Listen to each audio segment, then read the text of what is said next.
Assalamu alaikum.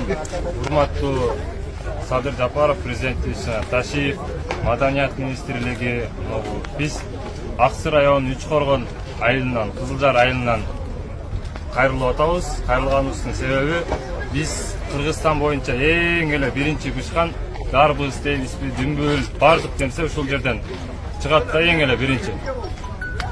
Силерге кайрылуусунун себеби 3 ай бою кыйналып, бул жерде 40 градуста дыйканчылык кылабыз, дарбыз бышырабыз, дүмбүл бышырабыз.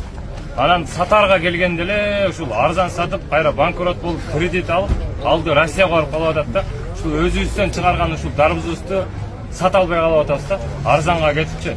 Ошого Бишкек шаарынын мэриясынан месталарды Сары Өзөнгө батпай калып атат дарбызчы. Ошонун ардынан, ошонун айынан дарбызыбыз арзандап, Өзбекстандан экинчи себеби Өзбекстан селитро менен бышкан кичинекей дарбыздын айынан дарбызыбыз арзан болуп сата албай калып атабыз.